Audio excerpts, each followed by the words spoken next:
उन्होंने जोर जोर से कहा कि हम लेके रहेंगे, हम हैं। उनके भाषण को आपने सुना, कोई नहीं रोक पाएगा।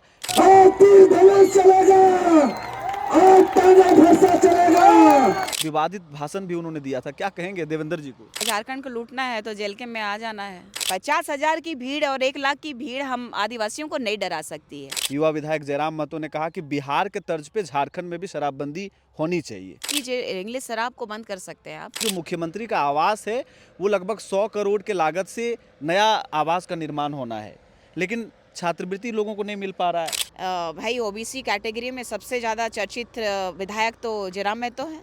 तो क्या जयराम महतो को आप ये नहीं चाहते हैं कि वो भी अपना कम्युनिटी की बात करें? उनके लिए भी तो अपना कम्युनिटी है।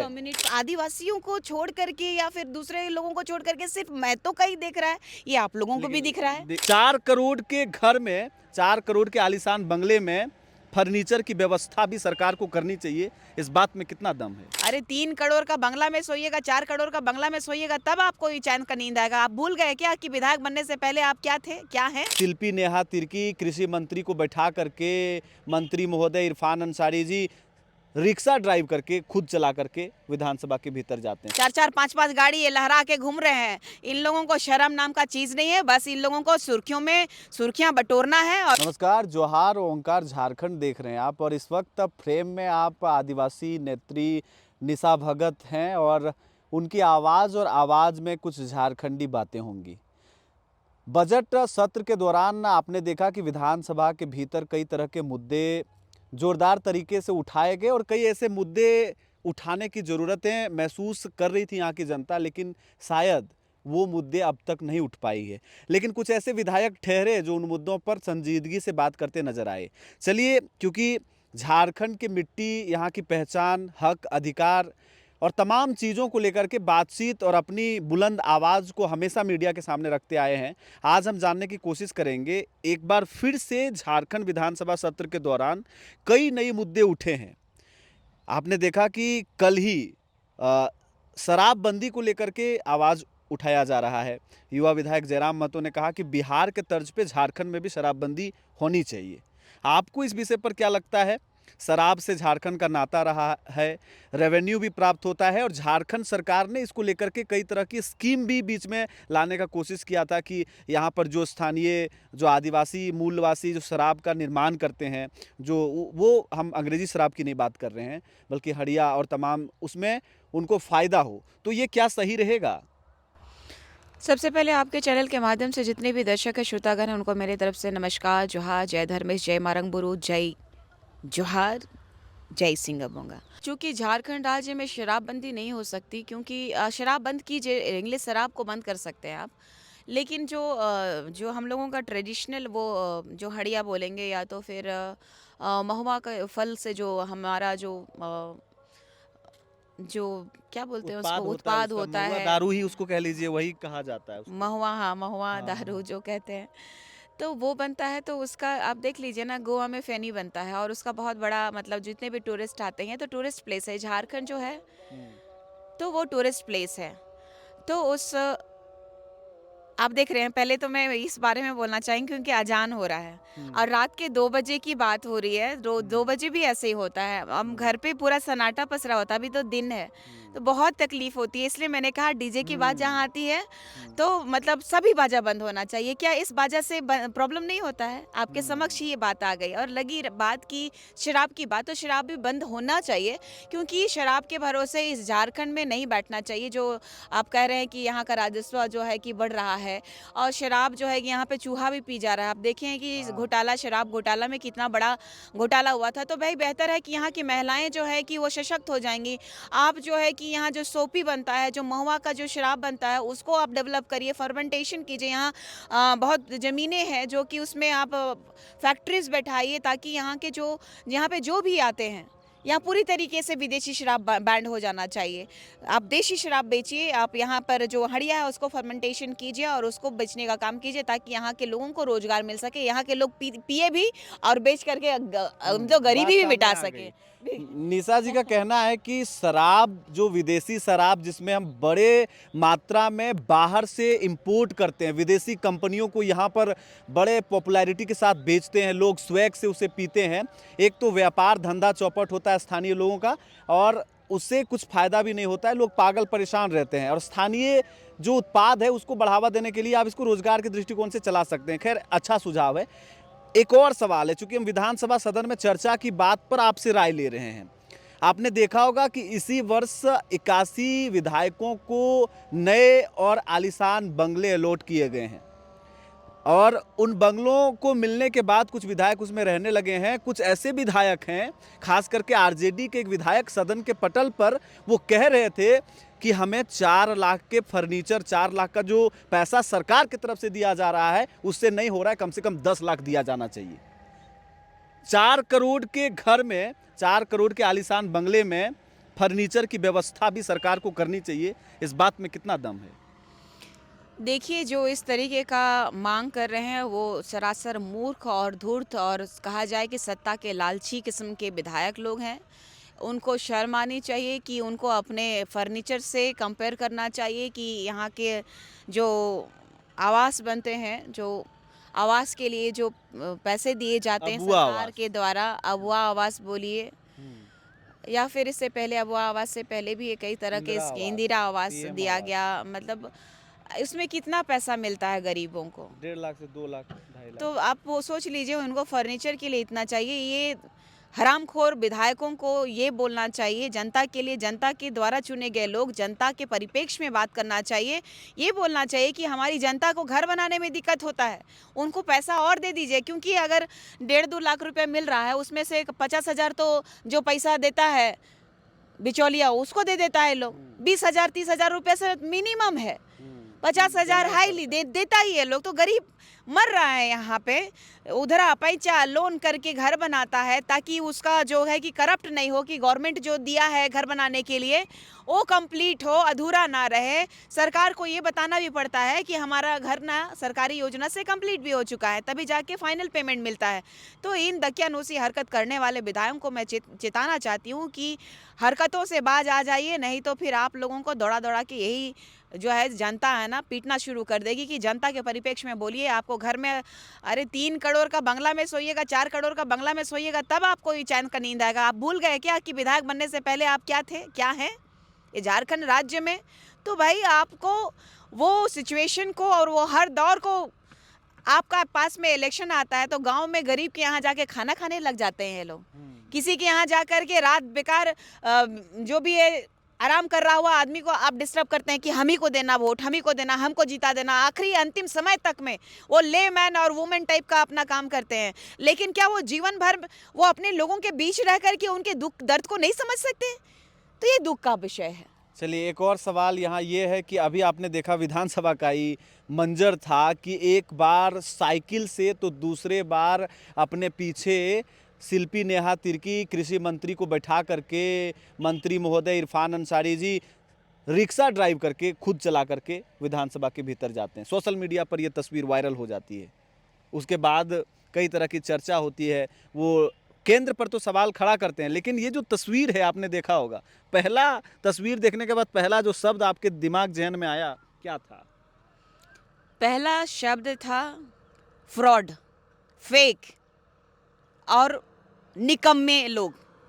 क्योंकि इन लोगों के पास काम नहीं है। इन लोगों के पास वाकई काम होता तो काम को दर्शाने के लिए वो एड़ी चोटी कर देते। कांग्रेस ही एक ऐसी सरकार है जो पूरे भारतवर्ष में, जब संविधान नहीं बना था तो संविधान के बनने के बाद सबसे ज़्यादा जो राज किया है कांग्रेस पार्टी की है। और ये दोनों जो मंत्री है, ना शिक्षा व्यवस्था अच्छा है, ना ही हमारे यहाँ के कृषक खुशहाल हैं। दोनों ही आप देख लीजिएगा कि ये जो किसके लिए, गैस के लिए, सिलेंडर के लिए, तो इनका मैनिफेस्टो उठा के देख लीजिएगा। यही दाम घटाने की बात करी थी इन लोगों ने, तो दाम कहाँ घटाए हैं? ये कह रहे हैं कि किल्लत हो गई है, किल्लत हो गई है। अरे आदिवासी महिला है, वो माननीय मंत्री के रूप में विराजमान है, वो भूल गई, रूढ़िवादी परंपरा से बिलोंग करती हैं कि हम लोगों के गांव-गांव में भी सिलेंडर नहीं है, सिलेंडर खरीदने की औकात नहीं है। ये बात कर रही हैं, लकड़ी से खाना बनता है। आज लोग है गैस नहीं मिल रहा है तो लोग ना डिस्कवरी चैनल ढूंढ रहे हैं। मैडम को बोलिए आइए हमारे झारखंड में और देखिए हमारे आदिवासियों का जीवन स्तर, कि हम लोग मंत्री रहते हुए भी आज तक जनता को ये प्रोवाइड नहीं करा पा रहे हैं, विकास नहीं दे पा रहे हैं। ये बोलिए ना, समझ में आएगा, शोभा देगा। लेकिन ये देख लीजिए, एक तरफ मंत्री इरफान अंसारी साहब के बेटे देखिएगा चालान कटा था अरबों खरबों रुपीस का, ना कितना लाख रुपया का गाड़ी में 4-4 5-5 गाड़ी ये लहरा के घूम रहे हैं। इन लोगों को शर्म नाम का चीज़ नहीं है, बस इन लोगों को सुर्खियों में सुर्खियां बटोरना है और इन लोगों को काम धाम नहीं करना है। इन लोगों को अविलंब अगर जनता के पास ये अगर जिस तरीके से इस लोकतंत्र में जनता के द्वारा चुनने का अधिकार है नेताओं को, अगर हटाने का अधिकार होता तो ये लोग कभी कहाँ रहते पता ही नहीं चलता। स्कॉलरशिप का जहाँ तक मुद्दा है निशा जी, आप आदिवासी की लड़ाई तो लड़ती आ रही हैं, लेकिन यहाँ पर जो ओबीसी वर्ग के है, खैर आप एसटी वर्ग के बातों को ज़्यादा मतलब कि आप हित में हित कर रखते हैं, अच्छी बात है, एक समुदाय के लिए चिंतित हैं, लेकिन ओबीसी वर्ग को खास करके काफ़ी परेशानी हो रही है इसको लेकर के। इसके जो विभागीय मंत्री हैं उनसे कई बार ये बोला गया, ये और अन्य चीज़ों में पैसे खर्च कर दे रहे हैं। एक अभी बात सामने आ रही थी कि जो मुख्यमंत्री का आवास है वो लगभग 100 करोड़ के लागत से नया आवास का निर्माण होना है, लेकिन छात्रवृत्ति लोगों को नहीं मिल पा रहा है। शीश में हाँ, हाँ, मैं कहना चाहती हूँ कि जो लगातार लोगों को गुमराह कर रहे हैं, सबसे बड़ी बात है छात्रवृत्ति पे बहुत बवाल हुआ था और जो मंत्रियों के द्वारा विधायकों के द्वारा ये आश्वस्त किया गया कि अपने पैसे को हम लोग फंड दे रहे हैं, फंड को हम लोग छात्रवृत्ति के रूप में दे रहे हैं, हम लोग मैनेज कर रहे हैं, इधर उधर से विभागीय से मैनेज कर रहे हैं। लेकिन ओबीसी की बात जहाँ पे आ रही है, अगर आप कह रहे हैं तो मैं कहना चाहती हूँ कि भाई ओबीसी कैटेगरी में सबसे ज़्यादा चर्चित विधायक तो जयराम महतो हैं, लेकिन बात वो रखते आ रहे हैं। लेकिन ओबीसी कैटेगरी के अब विधानसभा में अगर बैठे हुए हैं तो विधानसभा में डंके के चोट में जो आपने कहा है तो इम्प्लीमेंट क्यों नहीं करा पा रहे हैं? उनका कहना है कि हम तो अकेले विधायक हैं अपने पार्टी से, एक आदमी मिलकर के हम सिर्फ आवाज़ ही तो उठा सकते हैं, और लगातार जो चाहिए वो हम कर रहे हैं, वो लगातार लगातार कर रहे हैं। तो भाई आश्वस्त और आश्वासन देने से सिर्फ काम नहीं चलता है ना। आप ओबीसी कैटेगरी में आते हैं, ओबीसी कैटेगरी के BC1 में आते हैं, तो भाई स्पेशली आपको देखना चाहिए। हम तो अपनी आवाज़ ही उठा सकते हैं, हम तो कह ही सकते हैं, ज़्यादा से ज़्यादा जूता मार सकते हैं। ये ज़्यादा से ज़्यादा जो जनता के परिप्रेक्ष्य में जनता के लिए चुने गए हैं और वो काम नहीं कर रहे हैं तो उनको लताड़ सकते हैं। लेकिन आप तो वहाँ सदन में बैठे हुए हैं, सदन में बैठे हैं तो आपको ऐसा कुछ कारनामा करना चाहिए। वहाँ आपने जयराम महतो के सदन की कार्रवाई को सुना, देखा? हाँ, मैं देखती सुनते हैं मैं वो देखती हूँ, सबकी सुनती हूँ, क्या, क्या कह रहे हैं। वहाँ भी आक्रामकता के साथ उन्होंने कई बार बातों को रखा। आप उस पार्टी में भी रहे हैं, जयराम जी से मिले हुए हैं, क्या उनके उस वक्तव्य से क्या लगता है? ठीक ठाक है? देखिए, गरीब का बेटा है, संघर्ष कर रहा है, कहीं ना कहीं फंस जाते हैं वो। कभी देख लीजिए कुर्मी में फंस गए, अभी देखिए बच्चे लोगों के साथ में पार्टियां बना लिए हैं, तो बच्चे लोगों के साथ में जो तूता हो रहा है, जो कभी किस तरीके से आप प्रचलन देख रहे हैं, कोई स्थिर नहीं रह पा रहा, उसको खुद ही परेशान किए हुए लोग। देखिए, हमारा कोई पर्सनली उनके साथ दुश्मनी नहीं है, वो आवाज़ उठा रहे हैं, अपने हक की आवाज़ उठा रहे हैं, आप उठाइए, बहुत अच्छी बात है। एक ही आवाज़ दिख रहा है और दिखते रहना चाहिए, लेकिन कंट्रोवर्सीज में आकर के वो अपना स्वार्थ साधने लगते हैं तो वो तो दिखता है ना। देखिए निशा जी, आप भी अपने कम्युनिटी की बात करते हैं, तो क्या जयराम महतो को आप ये नहीं चाहते हैं कि वो भी अपना कम्युनिटी की बात करें? उनके लिए भी तो अपना कम्युनिटी है। कम्युनिटी की बात तो कर रही थी, तभी तो पार्टी में थी। हम तो, मेरे लोग भी कहे थे कि जयराम महतो लोगों का, महतों का तुम नहीं जानती हो, उनके पार्टी में हो, तुम्हारे साथ में एक दिन ऐसा व्यवहार होगा, ये तो मुझे पहले ही बोला गया था। लेकिन फिर भी मैं जयराम का सपोर्ट तो की कि एक लड़का जागरूक हो कर रहा है लोगों को, लेकिन ये जागरूक कर रहा है कि सिर्फ आदिवासियों को छोड़ करके या फिर दूसरे लोगों को छोड़ करके सिर्फ महतो का ही देख रहा है, ये आप लोगों को भी दिख रहा है। एक चीज इसमें हम थोड़ा काउंटर करेंगे। एक अभी देखिए, अभी उन्होंने एक बात कहा था कि हम 4 करोड़ का घर ले लीजिए, या स्कॉलरशिप का मुद्दा में, लेकिन बच्चों को पढ़ने के लिए दे दीजिए, पीछे चले जाएंगे। लोगों को ना छू गया ये बात, लोगों को लगा कि यार शायद अच्छा बात कर रहा है कोई एक। दूसरा में उन्होंने कहा कि भैया हमारा घर जो हम नहीं लेंगे, यहाँ पर जो झारखंड राज्य के पीड़ित छात्र, गरीब छात्र आएंगे उनके लिए हम घर दे देंगे। और उन्होंने यहाँ जो वोकेशनल ट्रेनर जो कूटे मैदान में आंदोलन कर रहे थे, उनके घर में रात भर जाकर के रुके, हमने जाकर रिपोर्टिंग की। इसलिए आपको हम कह रहे हैं कि अन्य जिलों के, उसमें से आदिवासी कम्युनिटी के भी लोग शामिल थे। तो इस बात को आप क्या कहिएगा? 75% विधायक अपना वो छात्रों के हित में वो अपना सैलरी दे रहा है। तो समय समय पे आप जा करके देख लीजिएगा जरा कि वाकई वहाँ पे लोग रह भी रहे हैं कि बस फ़ोटो और मीडिया के पास ही मीडिया को दिखाने की बात हो रही है, क्योंकि ये सब आजकल सोशल मीडिया को चोचलाबाजी हो गया है। अगर यही बात उठाना है तो हमारे गरीब आदिवासी या फिर मूलवासी जो बच्चों के लिए हॉस्टल्स हैं, उसमें आप देखिएगा कि लाइब्रेरी नहीं है, उसमें रहने का अच्छा व्यवस्था नहीं है, उसमें खाने के लिए खाना बनाता है खुद बच्चा लोग है, वहाँ पे बावर्ची नहीं है, वो सबकी व्यवस्था की बात करिए। यहाँ पे घर मिल गया है तो कोई भी फ्री दे देगा, हम लोग यहाँ पे मिल जाएगा, 4 गो रूम का मिलेगा, 3 गो रूम दे देंगे बच्चा को। सब विधायक नहीं दे पाते हैं। विधायक नहीं दे जाके, पाएगा तो कैसे और देगा? अन्य विधायकों को गार्ड भी भगा अरे देता है वहां से भाई, आम जनता। अरे भाई, तो अभी अभी तो उनको उनके पास क्या है कि अभी आपका ये भी माहौल है कि हम लोग तो कार्यकर्ता रहे हैं, हम तो जानते हैं। आप पूछे ना उनके कार्यकर्ताओं से, कितना कार्यकर्ता उनसे भेंट कर सक रहे हैं, कितना कार्यकर्ता का फोन उठाते हैं। ये दिखावटी में मत जाइए, जो दिख रहा है वही बिक रहा है आजकल। अच्छा, समझ रहे हैं, आपको तो वही निशा हो जी अब रहा है। दिल से बोलिएगा, क्या लगता है कि जेल के पार्टी के साथ वैसा कुछ अगर ना होता, जयराम महतो, आप मान रहे हैं इसको कहीं ना कहीं अंदर कि ये लड़का संघर्ष कर रहा है, और कहीं ना कहीं बड़ा कमेंट बॉक्स में अगर देखें तो अन्य कम्युनिटी और कास्ट के लोगों ने भी इन तमाम विचारों को सपोर्ट किया है। हमने भी सपोर्ट किया था, लेकिन उनका जो असली रूप है वो तो देखने को मिल गया ना। असली रूप तो देखने को मिल गया। आप देखिए कि किस तरीके से गाली, आप लोगों की मीडिया को तक फ़ोन किया गया, आपकी मीडिया ने ही बताया है कि जयराम महतो फ़ोन किया था कि निशा भगत का ये इसको हटा दीजिए, उसको पॉपुलैरिटी नहीं देना है। तो ऐसी चीज़ें आ चुकी हैं। ये नहीं, अभी की बात नहीं कर रही हूँ मैं, झंडा प्रकरण से जब मैं पार्टी में थी तभी से बात कर रही हूँ। तो और आपको आपने नहीं लगता कि वहां आपसे भी कुछ चूक हुई, गलती हुई, मेरे से क्या जिसका गलती? साइड इफेक्ट हुआ? आप मुझे या बता दीजिए कि मैं क्या काम नहीं कर रही थी, जो टास्क दिया जा रहा था, जो काम अपने का स्तर नहीं, पे। आप भी कम्युनिटी का जो कम्युनिटी की आरोप बात तो क्या, प्रत्यारोप। सबसे पहली बात है कि झंडा प्रकरण तो उसके पार्टी में रहने के पहले उसी समय हुआ था। उस समय तो बड़ा वाहवाही ले रहे थे कि वो अपने धर्म और संस्कृति की रक्षा करी है। विधानसभा के बाहर उन्होंने कहा था, निशा दीदी अपने समाज की रक्षा कर रही हैं, निशा दीदी अपना काम कर रही हैं। लेकिन निशा दीदी इतना अचानक से खराब कैसे हो गई कि आपको निशा भगत को मतलब पार्टी से निकालना पड़ा?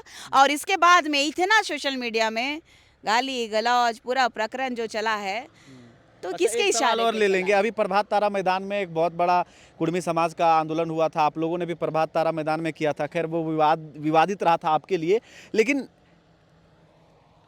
लेकिन वहां पर कुर्मी समाज का ही जयराम महतो के एक साथी देवेंद्र नाथ महतो, जो छात्रों के आवाज के लिए छात्र नेता के रूप में भी जाने जाते हैं, उन्होंने जोर जोर से कहा कि हम लेके रहेंगे, हम हैं। उनके भाषण को आपने सुना, कोई नहीं रोक पाएगा। विवादित भाषण भी उन्होंने दिया था, क्या कहेंगे देवेंद्र जी को? तो देखिए, उसमें ये भी उनका भाषण में तो ये भी आता है, झारखंड को लूटना है तो जेल के में आ जाना है। आप देखिए कि अपना ही एक पत्रकार जो है अभी मनोज, मनोज के घर पे 25-30 गुंडे भेज रखा था इन्होंने।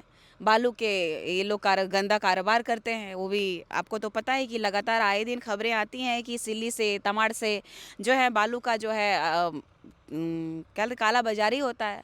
तो उसमें उनका नाम आया था। अपने ही लोगों को वो मार रहे हैं और आप कह रहे हैं कि ये लोग बहुत अच्छा काम कर रहे हैं। तो ये लोग कहाँ से इतना खर्चा कहाँ से उठ रहा है? एक गरीब का बेटा कहाँ से इतना कुछ कर रहा है? अपना सैलरी के अलावा भी गाड़ी में तेल चलता है इतना, अभी भी क्या जनता से 5 रुपये 10 रुपये अभी भी ले रहे हैं क्या? अब तो जनता को देने का समय आया है, अभी दे रहे हैं तो कहाँ से इतना दे रहे हैं? कभी कोयला का गाड़ी रोक देते हैं तो कभी बालू का, तो वहाँ से पैसा उठता है। तो क्या हम लोगों को बेवकूफ़ समझ रहे हैं?